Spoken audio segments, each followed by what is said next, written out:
Bismillahirrahmanirrahim. Uhayyikum bitahiyatil Islam. Assalamualaikum warahmatullahi wabarakatuh.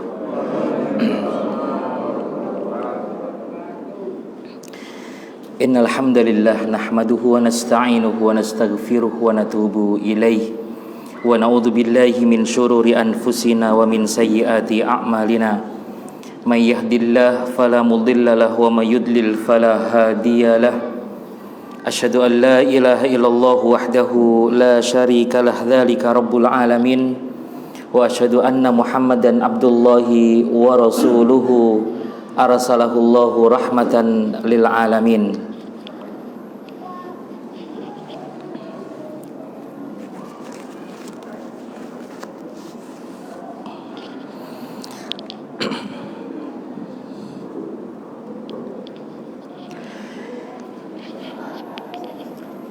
Yaqul al-haqqu tabaraka wa ta'ala fi kitabih a'udzu billahi minasyaitonir rajim. Ya ayyuhalladzina amanu taqullaha haqqa tuqatih wa la tamutun illa wa antum muslimun. Jamaah salat maghrib dan isya rahimani wa rahimakumullah. Alhamdulillah, kembali Allah mengizinkan kita seluruhnya untuk bersama-sama masuk dalam Maidatul Quran, dalam kajian yang di dalamnya dihidangkan ayat Al-Quran. Rasulullah Sallallahu Alaihi Wasallam menyebutnya bahwa aktivitas yang kita lakukan pada malam hari ini adalah salah satu aktivitas duduk seorang hamba di taman-taman surga. Karena sekarang ini ya ibadallah, jemaah sekalian, sekarang yang kita lakukan adalah aktivitas yang positif. Tidak ada di antara jemaah yang melakukan kezaliman, tidak ada di antara jemaah yang melakukan kebohongan, tidak ada yang melakukan aktivitas yang negatif, tidak ada. Seluruh kita melakukan aktivitas yang positif dengan harapan kita mendapatkan pahala dari Allah. Amin ya rabbal alamin. Melanjutkan kajian dengan kitab perujukan utama Minhajul Muslim, kitab yang sangat tebal, kemudian ditulis oleh Syekh Abu Bakar Jabir Al-Jazairi, orang Aljazair yang menulis kitab ini. Madhabnya sedikit berbeda dengan madhab mayoritas umat muslim di Indonesia. Kalau kita menganut madhab Syafi'i, kalau orang Aljazair sedikit berbeda. Tidak apa-apa, karena kita bukan mengambil akidah, tapi yang kita ambil adalah akhlak. Yang kita dan mereka sama, seperti itu. Kita masuk terhadap poin yang baru, dan ini sepertinya kita seluruhnya harus aktif. Kita tidak bisa pasif. Kita sudah bahas tawakal, kemudian kita sudah bahas sabar, dan sekarang kita akan mencoba, hadirin rahimani wa rahimakumullah, tentang akhlak kita terhadap wahyu Allah. Wahyu dari Allah itu ada dua. Yang pertama Al-Quran, yang kedua apa hadirin? Hadis, betul. Kalau Al-Quran, lafaz dan maknanya itu dari Allah.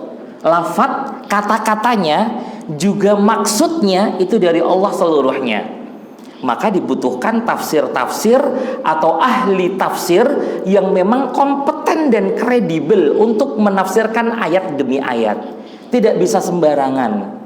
Di Indonesia, saya ambil contoh, setelah Profesor Dr. Muhammad Quraisy Shihab, siapa sekarang Pak? Dulu ada Hamka. Kalau sekarang ada siapa Pak? Setelah Profesor Dr. Muhammad Quraisy Shihab, ada siapa Pak? Gus Baha belum. Memang ilmunya Masya Allah, beliau luar biasa ilmunya. Ustaz Abdul Somad pun seperti itu, ilmunya Masya Allah, tapi belum sampai menulis tafsir yang kemudian bisa kita baca seluruhnya. Maka hadirin rahimani wa rahimakumullah, kita sedang belajar akhlak yang tidak bisa kita main-main di dalamnya. Ini serius harus kita pelajari. Maka Imam Ibnu Katsir menyatakan bahwa Al-Quran ini diturunkan kitab yang paling mulia.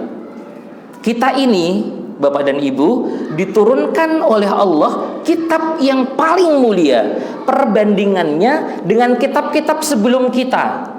Ada Suhuf, ada Injil, ada apa lagi Pak?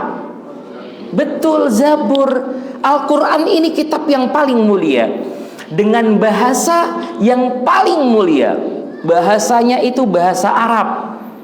Disebutkan di dalam Al-Quran, kalau kita mempelajari bahasa Arab serius juga dengan turunan-turunannya, maka kita termasuk orang yang siap untuk berpikir.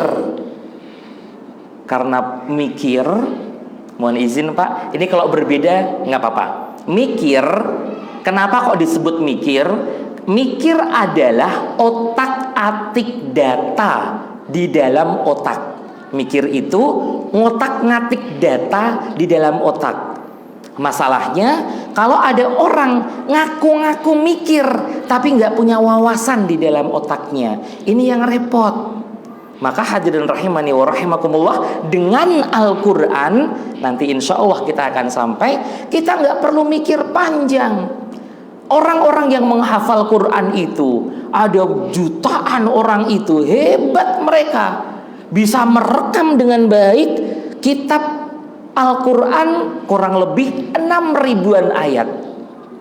Tebal seperti itu direkam dalam memori mereka. Mereka bisa. Terakhir kami mendapatkan informasi beberapa pekan yang lalu, ada seorang bapak usia 53 tahun 53 tahun memulai untuk menghafal Al-Quran. Bukan dari usia 5 tahun, 53 dia memulai menghafal Quran. Selesai kira-kira di usia 60-an. Ini menandakan bahwa Al-Quran itu bahasanya mencerdaskan, bukan membuat orang pikun. Dan seperti itulah ayat-ayat Al-Quran. Berikutnya diajarkan kepada Rasul yang paling mulia dibandingkan dengan Rasul-Rasul yang lain.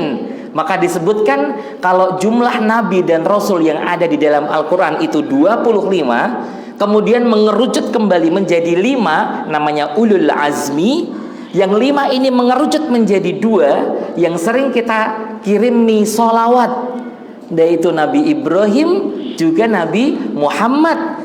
Kemudian 1 yang terus menerus diagungkan itu Muhammad sallallahu alaihi wasallam. Allahumma shalli wa sallim barik alaihi. Kemudian disampaikan oleh malaikat yang paling mulia, Jibril, yang memiliki 600 sayap. Tidak bisa dibayangkan oleh manusia bagaimana jika Jibril membentangkan sayapnya 600 itu. Disebutkan dalam hadis, kalau 600 sayapnya itu dibentangkan, maka langit dan bumi tertutup seluruhnya. Hadirin rahimani wa rahimakumullah, diturunkan di tempat yang paling mulia di muka bumi. Disebutnya kota suci, ada di Makkah, ada pula di Madinah. Diturunkan pada bulan yang paling mulia sepanjang tahun, bulan Ramadan, bulan yang selalu kita nanti kedatangannya. Kemudian kita sangat merindukan bisa bernikmat-nikmat di malam-malam Ramadan. Bahkan kita tidak ingin melepas kepergian Ramadan. Yang terakhir, hadirin rahimani wa rahimakumullah, diturunkan pula untuk umat yang paling mulia. Kuntum khaira ummatin ukhrijat linnas ta'muruna bil ma'ruf wa tanhauna 'anil munkari wa tu'minuna billah. Dengan demikian sempurnalah kitab suci Al-Quran dari berbagai sisi. Orang ingin mencari cacatnya Al-Quran tidak akan bisa. Yang ada ketika orang mempelajari Al-Quran ingin menemukan sisi-sisi kelemahan Al-Quran, ba'dallah dia justru mendapatkan hidayah dan masuk Islam. Contohnya ribuan. Salah satunya, saya ambil contoh misalkan bapak yang beberapa bulan yang lalu wafat, Ko Stephen. Seperti itu, dia mempelajari Al-Quran, ternyata justru mempelajari Al-Quran untuk menjelekkan, ternyata masuk Islam, kemudian hebat dengan Islam. kemudian semoga wafatnya husnul khotimah. Masya Allah, luar biasa. Bagaimana dengan kita sekarang Bapak-bapak semuanya? Dengan Al-Quran, interaksi kita terhadap Al-Quran sudah seperti apa? Maka akhlak kita terhadap Al-Quran, meskipun Al-Quran ini disebutnya menurut kosakata bahasa Arab bendanya itu mati, tapi Al-Quran itu harus hidup di dalam jiwa. Saya ambil contoh, kalau tawakal yang sudah kita pelajari sebelumnya, itu kata kerjanya itu aktif. Sabar, kata kerjanya itu aktif. Sekarang kita bertemu dengan Al-Quran. Al-Quran tidak ngapa-ngapain. Al-Quran itu cuma manggil-manggil kita, sini, aku dibaca, sini, engkau tadabburi isinya, sini, aku dipeluk, sini, aku diajari untuk anak cucumu. Itu Al-Quran ya ibadallah.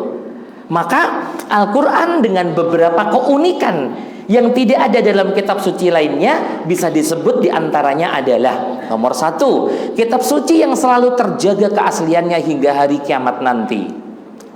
Inna nahnu nazzalna dzikra wa inna lahu lahafizun.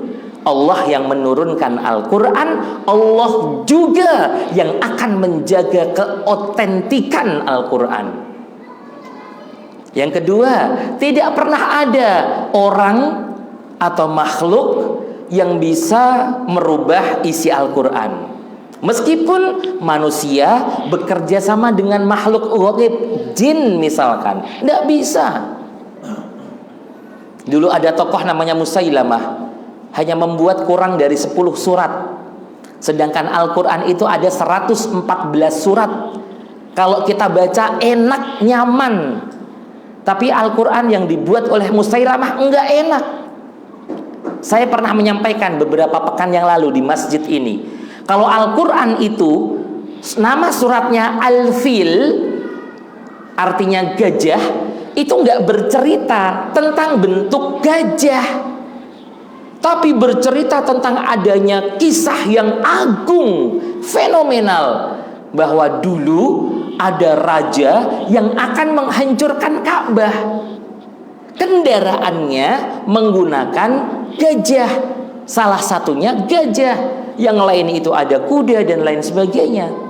Kemudian Al-Quran menyebut nama kejadian tersebut dalam satu surat, diabadikan dengan Al-Fil. Kalau Musailamah disebutkan bendanya Al-Fil, wa ma adraka mal fil, disebutkan gajah ayat yang pertama. Ayat yang keduanya, wa ma adraka mal fil, tahukah kalian gajah itu seperti apa?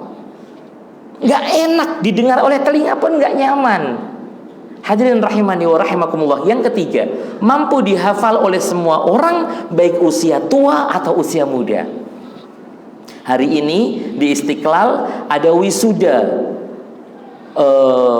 akbar para penghafal Quran. Ada yang menghafal 1 juz, ada yang 5 juz, ada yang 30 juz. Mereka di wisuda. Naam, mereka penghafal Quran. Berbagai macam usia di situ. Ada yang menghafal Quran 1 juz, ketika ditanya, "Adik, sekolah di mana?" "Di TK." "Oh, anak TK sudah selesai 1 juz. Juz 30 sudah selesai. Tinggal nambah juz 29, juz 28 dan lainnya." Hadirin rahimani wa rahimakumullah, membaca Al-Quran mendatangkan pahala per huruf 10 kebaikan. Alif, lam, mim, ada 3 huruf. Kalau Allah mengatakan alif lam mim itu 3 huruf, kemudian disebutkan 1 hurufnya 10 kebaikan, alif 10 kebaikan, lam 10 kebaikan, mim 10 kebaikan. Ketika hadirin membaca alif lam mim, mendapatkan 30 kebaikan. Hadirin membaca Yasin, 20 kebaikan. Bagaimana jika kita mengulang-ulang Al-Quran terus menerus? Kebaikan tak terhingga. Ada surat yang pendek, ada pula yang panjang. Ada surat yang isinya itu cuma 3 ayat. Ada 2 surat di dalam Al-Quran, ada di Al-Kautsar dan ada di Al-Asr. Tapi ada ayat yang panjang, ada Al-Baqarah, ada Ali Imran, ada An-Nisa dan lain sebagainya. Hebat ini Al-Quran, meramu ayat-ayat pendek, surat-surat pendek, diramu dengan surat-surat yang panjang. Yang keenam, di dalamnya terdapat kisah umat terdahulu. Juga terdapat aturan syariat Islam. Umat terdahulu, Ashabul Kahfi, yang Allah menggunakan logika. Ketika mereka tertidur sangat lama di dalam gua, kemudian mereka terbangun, mereka nggak tahu sekarang tahun berapa ya, kita tidur berapa lama ya, alah paling juga cuman semalaman. Tapi kok rasanya beda ya, kok rasanya kok nggak sama ya, auranya tuh udah beda ya. Kemudian ya udah deh kalau gitu, coba kita belanja aja ke pasar. Kemudian ketika belanja di pasar, orang-orang di pasar kaget, loh kok kamu pakai uang kuno? Ini udah nggak berlaku uang ini. Loh kata siapa nggak berlaku? Aku baru aja tidur sebentar, kok udah nggak berlaku di pasar? Ternyata Allah menyebutkan mereka tertidur sangat lama. Luar biasa Al-Quran menggunakan logika agar kita semuanya berpikir. Nomor 7, beberapa surat diakhiri dengan huruf yang sama. Dicontohkan di sini, a'udzubillahi minasyaitonirrajim, bismillahirrahmanirrahim. Qul a'udzu birabbin nas. Ujungnya huruf sin. Malikin nas, huruf sin. Ilahin nas, huruf sin. Bagus sekali. Ada juga Al-Ikhlas, qul huwallahu ahad, dal, Allahus samad, dal. Bagus. Beberapa surat diberi nama hewan.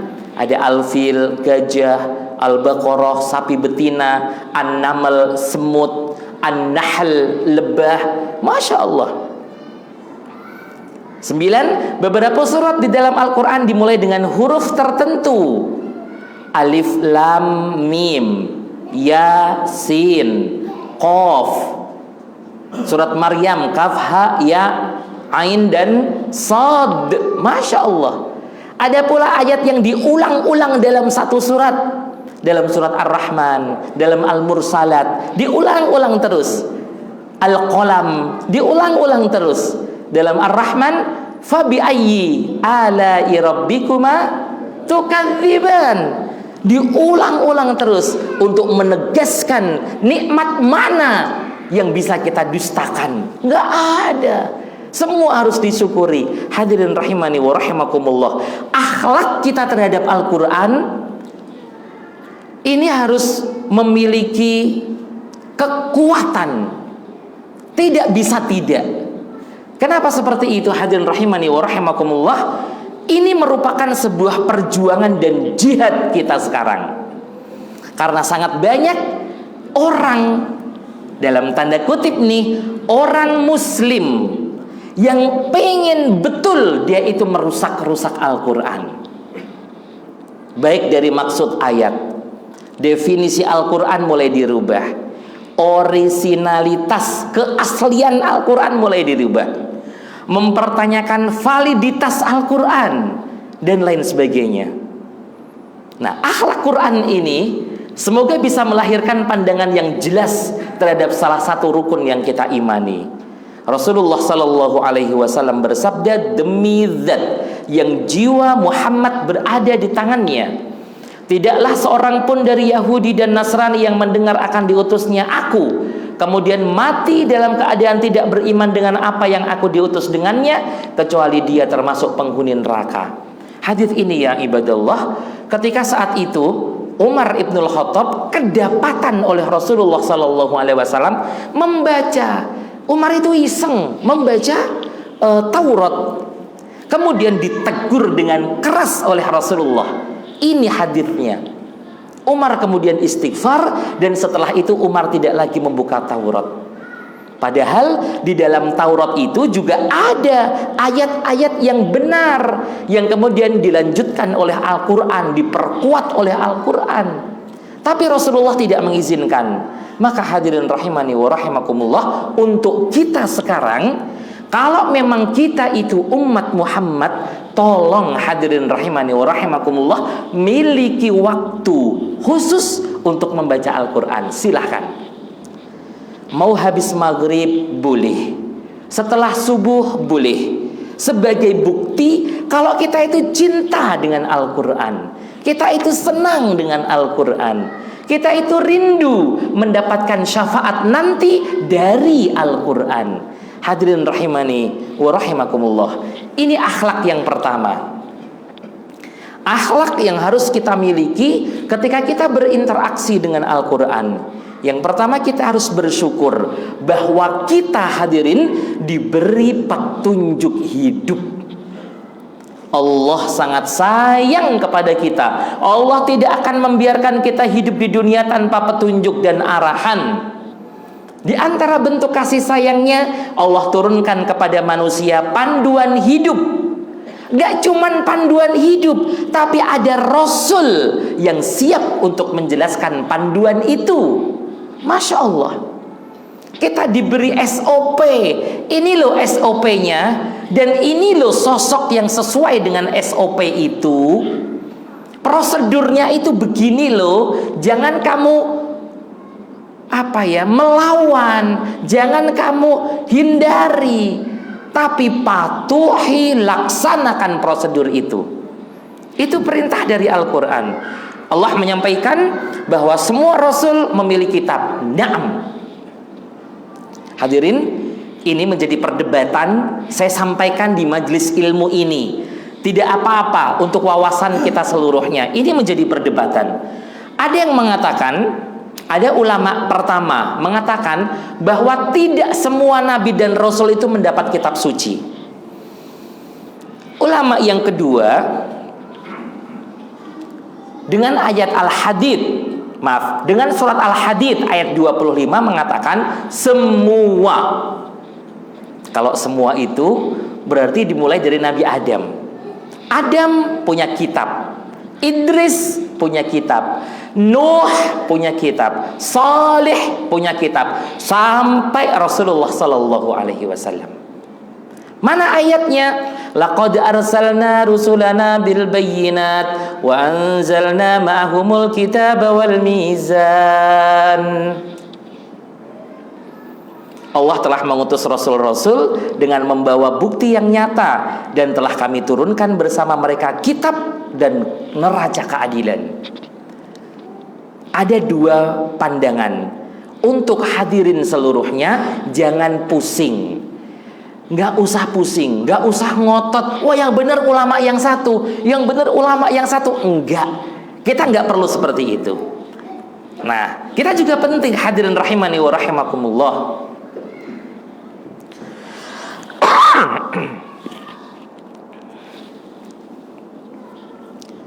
Karena terdapat hadis palsu dari Ibnu Hibban yang menyatakan bahwa ada 104 kitab suci yang Allah turunkan. Saya ulang kembali, hadis ini palsu.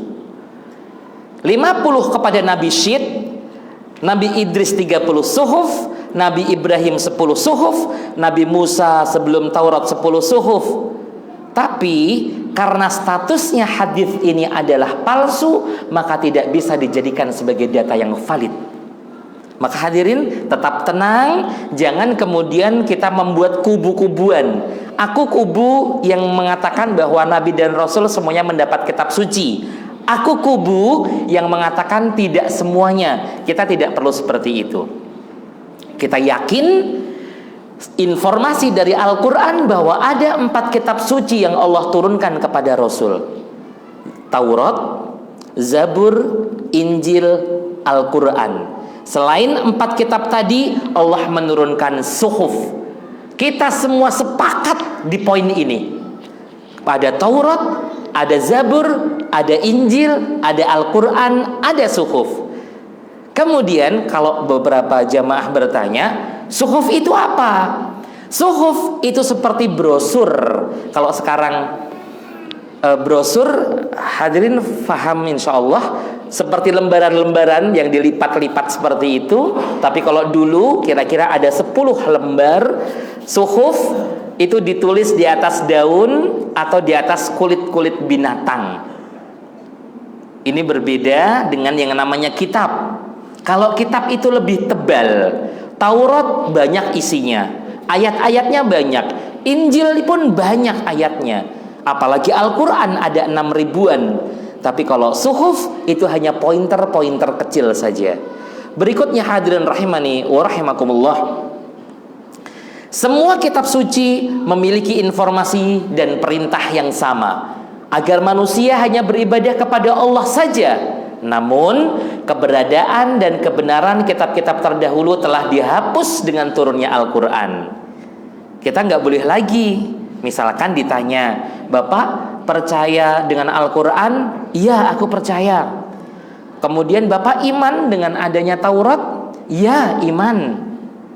Kemudian bagaimana Pak kalau ada Taurat dan ada Al-Quran? Mana yang Bapak pakai untuk dibaca, dijadikan pedoman hidup? Tidak boleh mengatakan dua-duanya benar, nggak boleh. Karena masa berlaku Taurat, Zabur, Injil, Suhuf sudah berhenti dengan turunnya Al-Quran. Masya Allah. Allah berfirman dalam surat Al-Maidah 48, wa anzalna ilaikal kitaba bil haqq musaddiqan lima baina yadayhi minal kitab wa muhaiminan alaih. Muhaiminan kami beri warna merah. Dan kami telah turunkan kepadamu Al-Quran dengan membawa kebenaran, membenarkan kitab yang sebelumnya. Al-Quran itu juga membenarkan adanya Taurat, membenarkan adanya Zabur, membenarkan adanya Injil. Dan sebagai muhaimin, Al-Quran itu tugasnya sebagai muhaimin, penjelas benar tidaknya sesuatu yang ada di kitab suci sebelumnya.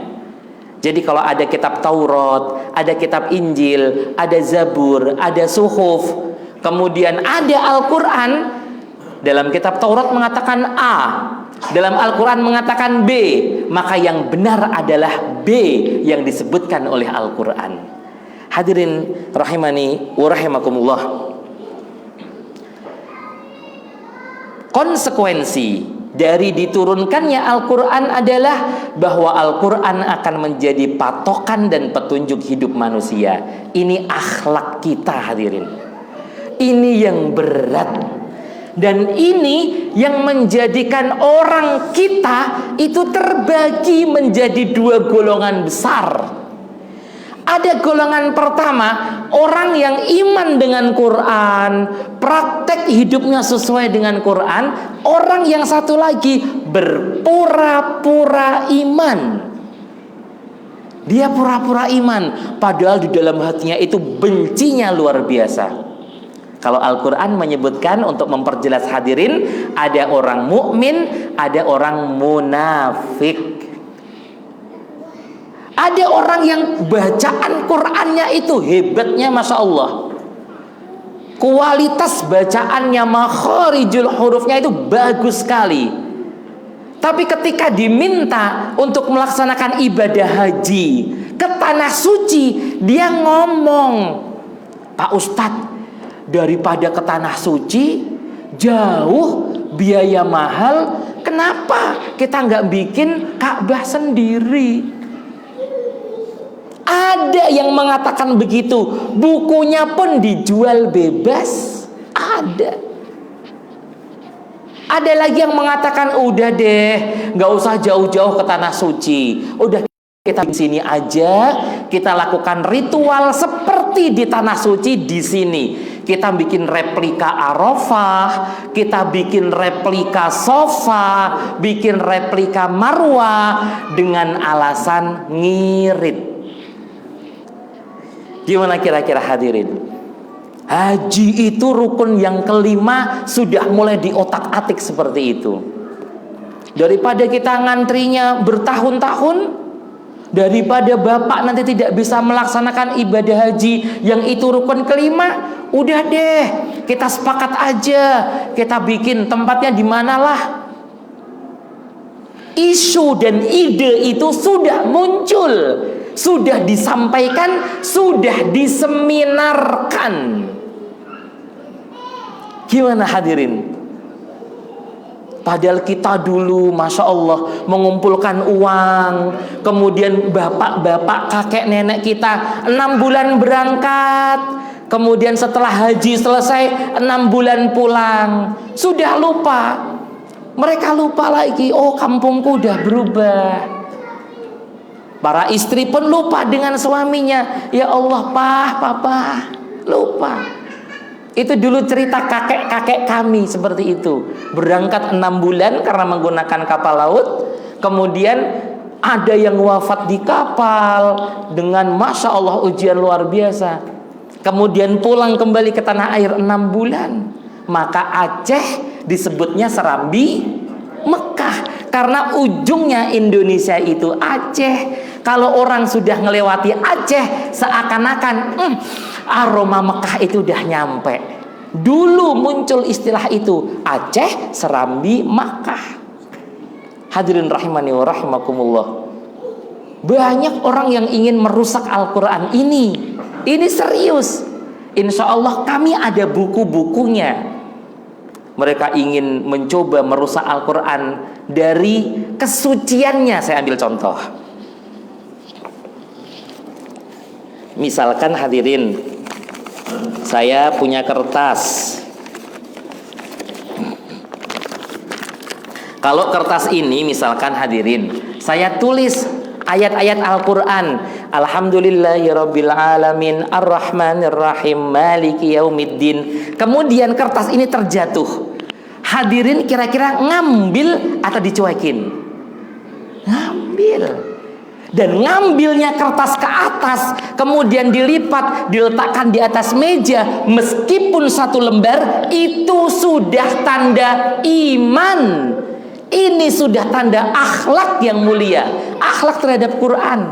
Ada orang yang pengen menyamakan tulisan Al-Quran itu dengan tulisan biasa saja. Mereka kemudian meletakkan di bawah, kemudian diinjek-injek tulisannya. Hadirin marah? Coba. Tapi marahnya jangan kemudian mukul-mukul. Enggak. Ada caranya. Marah yang positif.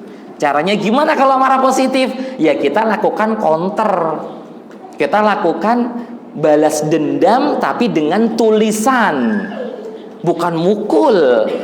Bukan menjelek-jelekan.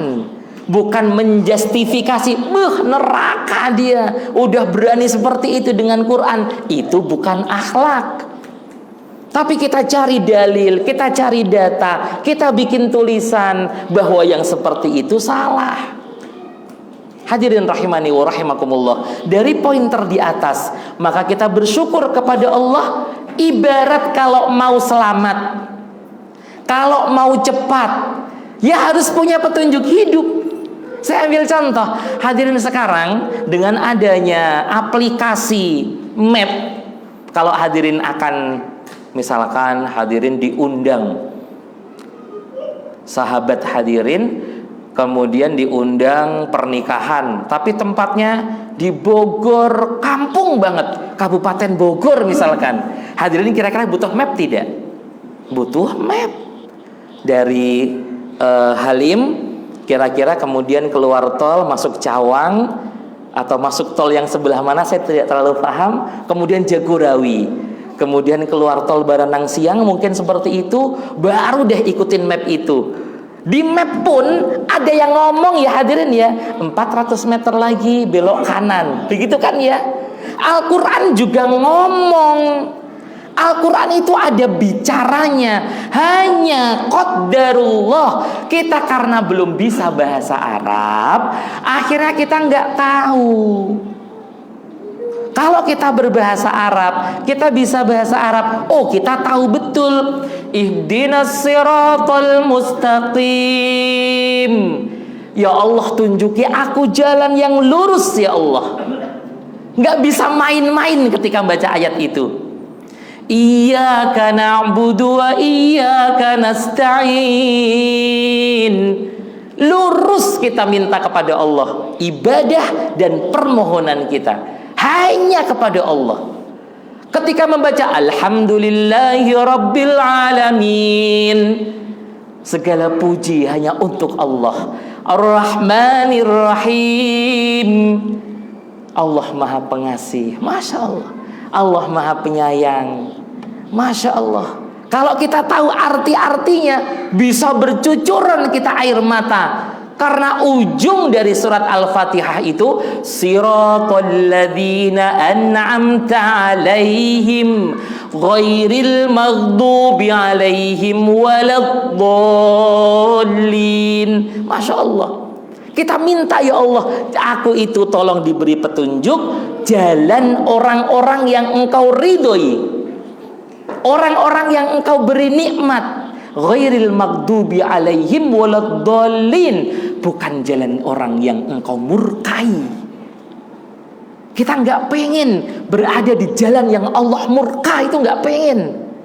Maka kemudian imam selesai membaca dolin, kita kemudian mengucapkan amin. Masya Allah, indah sekali akhlak terhadap Al-Quran itu. Kita tahu satu persatu artinya. Belum lagi kalau mentadabburi surat Yasin. Silahkan baca artinya, Pak. Sempet-sempetin baca artinya surat Yasin itu. Masya Allah, bagus-bagus sekali. Nasihat-nasihatnya menghunjam jiwa. Kita yang lemah iman, kalau membaca surat Yasin, bisa naik itu imannya. Bisa itu. Coba nanti dibaca selepas Isya, atau mungkin di rumah, atau besok subuh dibaca. Hadirin rahimani wa rahimakumullah. Sudah cepat, selamat, diberi petunjuk oleh Allah. Kemudian ketika kita minta inspirasi jalan dengan orang-orang yang sudah pernah sampai. Ketika kita hadirin melihat Al-Quran, tolong lihat pula orang-orang yang pernah sampai. Maksudnya orang-orang yang pernah sampai itu siapa? Mereka adalah para sahabat Nabi yang mulia. Kenapa saya sampaikan seperti itu? Karena mereka radhiyallahu anhum wa radu anhu. Abu Bakar fil jannah, Umar fil jannah, Utsman fil jannah, Ali fil jannah. Mereka semua di surga. Tolong lihat bagaimana akhlak mereka terhadap Al-Quran. Bagaimana akhlak Abu Bakar As-Siddiq terhadap Al-Quran. Maka ketika turun kisah Isra dan Mi'raj, satu-satunya orang Mekah yang kemudian mengimani kisah tersebut itu namanya Abu Bakar. Kemudian diberi tanda, diberi cap, diberi label, Abu Bakar itu As-Siddiq, yang selalu mempercayai apa yang Muhammad sampaikan. Abu Bakar. Umar diberi tanda Al-Faruq, yang membedakan antara hak dan batil itu jelas, nggak abu-abu, nggak remang-remang, jelas. Hadirin rahimani wa rahimakumullah. Mereka orang-orang mulia yang mereka sudah pernah sampai. Maksudnya sampai di surga. Kita ikuti jalan hidup mereka. Bagaimana Utsman, bagaimana Ali dengan keberaniannya, dengan jiwa mudanya. Bagaimana dengan Umar dengan semangatnya. Ini kita bisa, dan seluruhnya dijelaskan dalam Al-Quran. Berikutnya hadirin, kita tidak perlu nyasar. Ketika sudah berpegang teguh dengan Quran, gak ada ceritanya orang yang berpegang teguh dengan Quran kok masuk neraka. Itu gak ada. Yang berpegang teguh dengan Al-Quran jaminannya surga. Insya Allah di pertemuan pekan depan ayatnya akan kita bahas, insya Allah. Orang yang serius berpegang dengan Quran dari Al-Fatihah sampai An-Nas, jaminannya surga. Masya Allah. Tinggal kita ikuti saja. Kalau Rasulullah menyebutkan di situ semangat mencari ilmu, ya sudah, kita pun semangat mencari ilmu. Saya termasuk menjadi hamba Allah yang ketika duduk di masjid ini, saya bahagia betul. Dengan jamaah sekalian, saya bahagia betul. Nggak ada yang keluar masuk, nggak ada yang melakukan aktivitas dolim. Bagus seluruhnya, Masya Allah. Kemudian hadirin, kalau kita berpegang dengan Quran, tidak butuh trial and error. Tidak juga kita merugi, hemat waktu dan tenaga, karena tinggal sami'na wa ata'na. Coba akhlak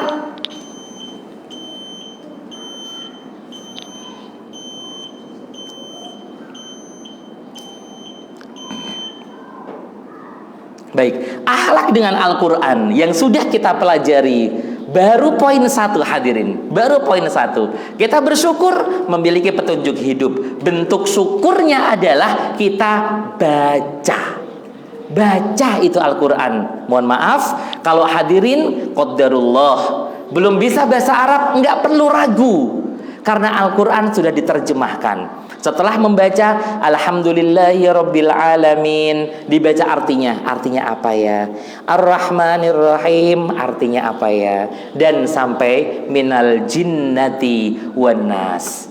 Kita tutup dengan membaca doa kafaratul majlis bersama. Subhanakallahumma wa bihamdika asyhadu an la ilaha illa anta astaghfiruka wa atubu ilaik. Kurang lebihnya saya mohon maaf. Assalamualaikum warahmatullahi wabarakatuh.